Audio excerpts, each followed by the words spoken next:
Hello everybody. Today we will study about fiber to fabric. That is the chapter in 6th standard, 7th standard and 8th standard NCERT book. Fiber to fabric. So I am going to teach you today a topic which is a part of everybody's life. That is a natural fiber. How we can get a natural fiber? What is the source of a natural fiber? Source of a natural fiber you have already gone through in my previous video. I hope you have seen that video and you have understood what is a natural fiber, what is an artificial fiber, the difference between these fibers. Okay, so now we are understanding the sources of natural fibers.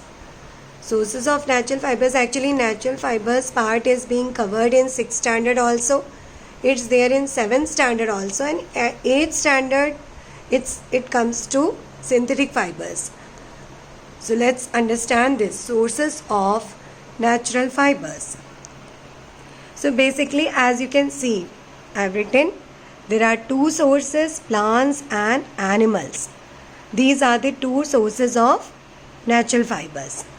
So in these sources, let's understand them better. That is plant fibers. Now what are these plant fibers? Plant fibers are cotton, jute, coconut and banana. Other than this, hemp is there and you have flax is there. All these are also plant fibers. Okay, so cotton fiber. Cotton fiber is obtained from the, what is the source of this cotton fiber? So cotton fiber is obtained from the cotton ball, which is the fruit, and it has, when the fruit gets mature, it becomes red and it breaks down, it really shows the fiber. And when the field is full of these white fibers and the fruits are broken, then it is harvested. And this cotton consists of seeds in that which have to be removed by ginning process. Then we get the cotton from the fruit and separated from the seed. Now come to jute.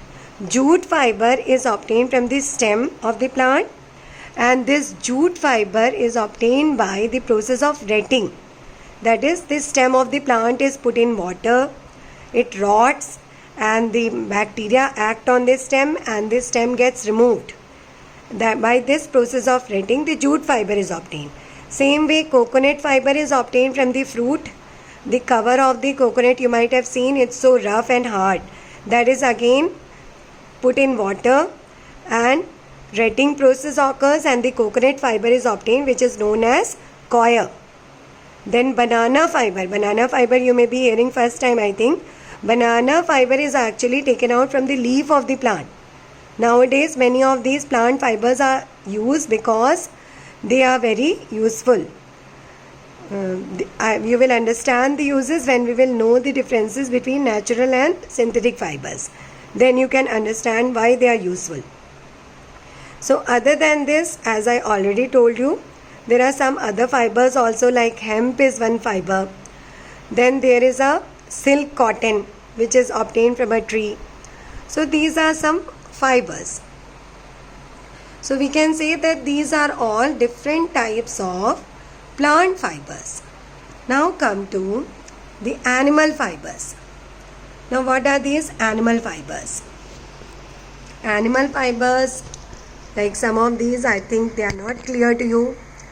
First, sheep is there. Sheep gives you wool. Wool is an animal fiber.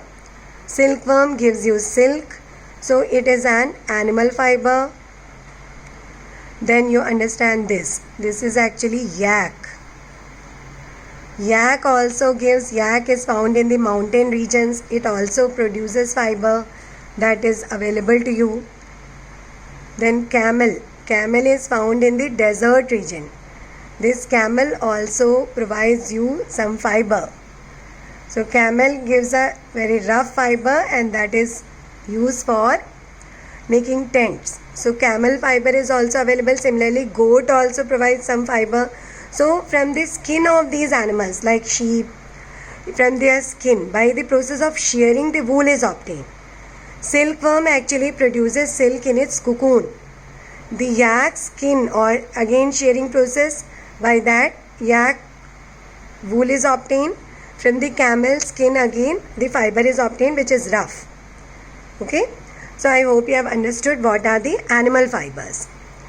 Now let's understand the difference between these natural fibers and the synthetic fibers. You should know difference between natural fibers and synthetic fibers, how these synthetic or artificial fibers, they are different from the natural fibers. So friends, let's see the differences. The natural fibers, as you see here, they are less durable. Their durability is less, or they will last for a less period of time. They absorb sweat. They easily absorb sweat of your body. So they are easy to wear during the summers, like cotton, silk. They can be worn during the summer season.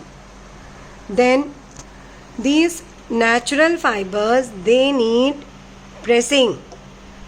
They need pressing. That is one drawback of the natural fibers. They get wrinkled and they need pressing. Examples of natural fibers: cotton, silk, wool. Okay. Now come to synthetic fibers. Synthetic fibers, by understanding them, these synthetic or artificial fibers, they are called artificial because they are made by man. That's why they are said to be synthetic also. Now synthetic or artificial fibers are different because they are durable, means they last for a longer period of time. They do not absorb sweat. They are not able to absorb sweat because they are not porous like the natural fibers. Natural fibers have got holes in them, so they are able to absorb sweat from the body of a person, or you can say the air easily enters inside the natural fibers, but not possible in synthetic ones. Now synthetic ones, why they are made or how they are made, you know, they are made in the factories from the petroleum or from naphtha, you can say, which is obtained by fractional distillation of petroleum. Now come to this another property, that is they do not need pressing as they are wrinkle free. So that is a very good characteristic of this synthetic fiber. They are wrinkle free, so they do not need any pressing. Now examples are nylon and acrylic. So you have understood here there are some good properties, like they are durable, they do not need pressing, or they are wrinkle free. But there are some drawbacks also of synthetic fibers, that is they do not absorb sweat, so they cannot be worn in the summer season. Then one more thing is that they cannot be worn during bursting of the crackers, like Deepavali when you are celebrating. You should not wear a polyester sari or polyester cloth or a nylon sari because it can catch fire easily. And once it catch fire, you know friends, it sticks to your body. It melts and sticks to your body and it causes severe burn to your body. That's why you should not wear a synthetic fiber when you are playing with the crackers or when you are bursting the crackers. So these are some drawbacks. Come to drawbacks of these natural fibers. Natural fibers, as you are seeing here, the natural fibers are less durable. Durability is less, so that's a drawback. It will not last for a longer period of time.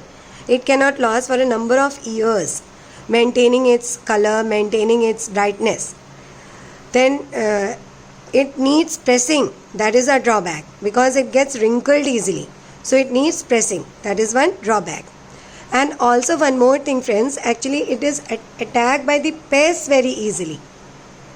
The pests are there, they attack these natural fibers very easily. So this is one drawback of natural fibers. So I hope students and friends, you might have understood the basic differences between these natural and synthetic fibers. And you have understood today about the plants and animal sources very well, I hope. So I hope today's video was useful for you. Okay, so let's have another class of these, or you can say another video on types of synthetic fibers we can have, and we can understand cotton and jute in a better manner. So hope to meet you soon, and please comment on my videos and subscribe my channel. Thank you.